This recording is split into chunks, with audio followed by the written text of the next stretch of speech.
Mariam Pouchtou, présidente de l'UNEF, un syndicat étudiant à la Sorbonne à Paris, est actuellement en train de vivre une énorme polémique autour d'elle. La jeune femme est apparue samedi dernier, voilée dans le 1945 d'M6, et cette séquence a fait énormément réagir. En effet, donc l'image de cette jeune fille a directement été partagée sur les réseaux sociaux et relayée par des personnes pour qui le voile pose problème. À l'origine du scandale, c'est Laurent Bouvet, cofondateur du mouvement Printemps républicain, qui avait publié sur Facebook: à l'UNEF, la convergence des luttes est bien entamée. C'est la présidente du syndicat à l'université Paris-Sorbonne qui le dit, avant d'être repris par beaucoup d'internautes. S'en est suivi donc un défouloir sur Twitter, voilà, avec des messages très durs. Il y a des gens également, bien sûr, qui ont soutenu Mariam Pouchtou. On va voir l'extrait. J'aime pas. Alors, Benjamin Castaldi, vous trouvez que c'est exagéré? Ah oui. Et, ben moi aussi. Et Isabelle, elle est plus, voilà, mais elle est plus modérée là-dessus. Alors, et vous, Christine, je crois que vous êtes, vous allez nous donner votre avis aussi. D'accord. Entre les deux aussi. Regardez l'extrait et on en parle juste après. Les étudiants réclament plus de moyens et la création de 66 000 places supplémentaires à la rentrée universitaire 2019, mais surtout l'abandon du nouveau système de sélection dans les universités. On veut un enseignement pour toutes et tous et de manière libre à l'université, qu'on laisse la chance aux étudiants et aux étudiantes de pouvoir faire ce qu'ils veulent et de pas, par exemple, décider des capacités d'accueil des universités en fonction du marché du travail. Alors, voilà, cette jeune fille s'est retrouvée dans le 1945 d'M6, malgré elle, hein, parce qu'ils ont dû aller à la sortie. Et voilà, ils ont pris une personne, voilà, au hasard pour parler de ça. Benjamin Castaldi, j'aime pas, 1 minute 30. Et juste après, vous allez voir, on a la vidéo de Denis Brognard, hein, qui a répondu sur la polémique Koh-Lanta. Alors, j'aime pas, Benjamin, c'est parti, 1 minute 30. Polémique parce que je pense qu'il faut essayer d'apaiser les tensions. D'abord, moi je suis très légaliste.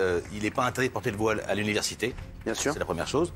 Donc je pense que c'est pas la peine d'en faire tout un pataquès. Maintenant, c'est vrai que c'est une organisation qui est censée être laïque. Donc effectivement, il y a un décalage entre ce qu'elle porte et ce qu'elle doit représenter. Mais honnêtement, je pense que par les temps qui courent et les récents événements le prouvent, il est grand temps d'arrêter de s'emporter sur tout et sur n'importe quoi. Elle a le droit de porter le voile, c'est la loi. Il n'y a pas de problème là-dessus. Et je pense sincèrement qu'il faut arrêter et apaiser les esprits et les consciences et faire un pas vers l'autre, voilà, quelle que soit la religion. Isabelle. Moi, j'ai vraiment hésité avant d'accepter ce débat parce que c'est tellement difficile d'être serein et je déteste toute la violence qu'il y a autour.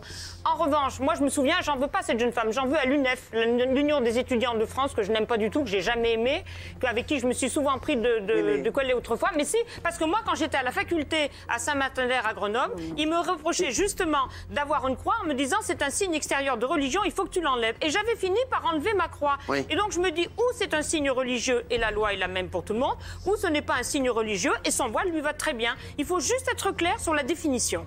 Alors, donc, vous dites quoi en fait? Donc moi je trouve que la violence qui est déversée sur cette jeune femme est absolument immonde, mais en revanche, oui, il faut être clair, si il y a séparation de la religion et s'il y a laïcité absolue, eh ben, la règle doit être la même pour tout le monde. Benjamin. Non, ça n'a rien à voir avec ce principe-là de laïcité. Elle a le droit, c'est la loi, de porter le voile à l'université. Donc c'est pas une question de dichotomie entre l'État et la religion. Non, je trouve que c'est disproportionné. Alors, qui vous a convaincu, parce que bon, Isabelle, elle était un petit peu mitigée, on va pas mentir. Christine Kelly. Non, moi je trouve que ce qui peut surprendre, c'est le fait qu'elle soit portée à l'antenne et qu'elle représente un organisme. J'ai l'impression que c'est ça qui choque le téléspectateur et qui a été l'outil, enfin la raison du déversoir. Alors, c'est pas votre avis, mais vous pensez que les téléspectateurs se sont un petit peu insurgés contre ça parce que vous pensez que ça les énerve? Mais pourquoi elle n'aurait pas le droit de représenter un organisme? Non, mais alors je me rappelle aussi, par exemple, François Fillon, il avait pendant la campagne une porte-parole qui avait la croix et il y avait aussi, pareil, un déversoir parce qu'elle représentait un candidat à la présidentielle. Donc, elle est à l'antenne. 2, elle fait une interview. 3, elle représente un organisme. Voilà ce qui a fait un peu l'explosion.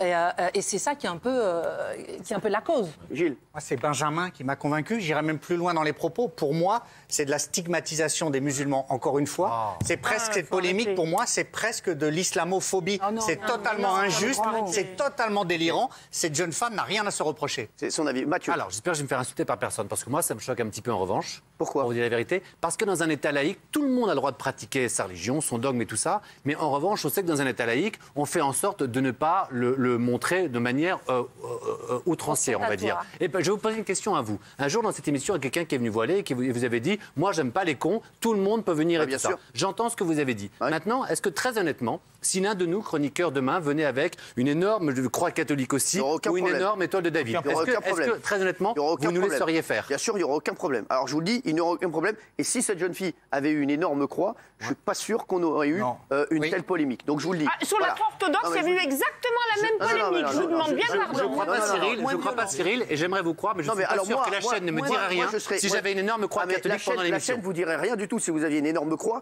Et je vous le dis, la chaîne dirait rien du tout également s'il y avait une personne voilée autour de la table, s'il y avait une personne avec une kippa, et pourquoi pas d'ailleurs le faire très prochainement. Je vous le dis, on ne sera jamais dans ce débat. Je vous le dis, nous, alors vraiment, on est ouvert à tous. Et je trouve que moi, je prends la personne, la pauvre, c'est une jeune fille. Elle s'est retrouvée à la sortie de l'université. Elle répond gentiment à un journaliste. Non mais c'est vrai, déjà je vous le dis, elle a dû avoir 40 personnes qui ont refusé de lui répondre. La jeune fille vient répondre gentiment, elle se fait fracasser derrière sur les réseaux sociaux. Mais là, on est tous dégueulasse. C'est dégueulasse. C'est dégueulasse. C'est dégueulasse. On est tous d'accord. Donc, je trouve franchement que moi... Alors, on en parle aujourd'hui parce que ça fait une énorme polémique. On ne devrait même pas en parler. Voilà, je vous le dis. On ne devrait même pas en parler. Non, mais franchement, arrêtez. Et il n'y aurait aucun problème. Vraiment, je vous le dis. Non, mais parce qu'on va clore le débat. Il n'y aurait aucun problème s'il y avait vraiment une personne avec une énorme croix ici, mais zéro problème. Arrêtez de dire... Franchement, je ne peux pas entendre des choses pareilles, oui. Et puis je vois pas en quoi le fait de porter un voile empêche de prendre des responsabilités. Au contraire, elle s'engage pour une cause citoyenne. Ou porter une croix ou une kippa. Et surtout, il faut arrêter de mettre la laïcité à toutes les sauces, alors que la loi a été créée, au contraire, avec l'esprit inverse. C'est-à-dire qu'on sortait d'une période où la France était essentiellement chrétienne. On a créé cet esprit de laïcité pour que justement toutes les religions puissent s'exercer librement sans qu'il y ait de stigmatisation. Et maintenant, on fait l'inverse. Au contraire, la loi sur la laïcité était créée pour que les gens puissent porter des signes distinctifs. Laïcité, c'est pas votre mot préféré. Hein. Non, mais maintenant, on fait l'inverse. Il y a des trémas, tout ça, c'est compliqué. Non, ce qui serait dérangeant, c'est si quelqu'un, effectivement, qui a un voile ou quoi, et qui profitait de l'émission pour parler de ça. Oui, c'est faire du prosélytisme. Parce que ça serait pas le lieu. Mais non, un voile, une... Mais moi, vraiment, je vous dis, la pauvre, la jeune fille, elle répond gentiment, elle se fait fracasser derrière. Voilà.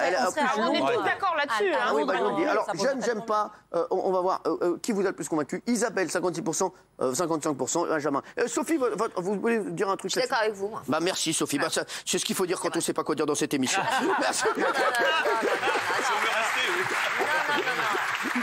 m'assure.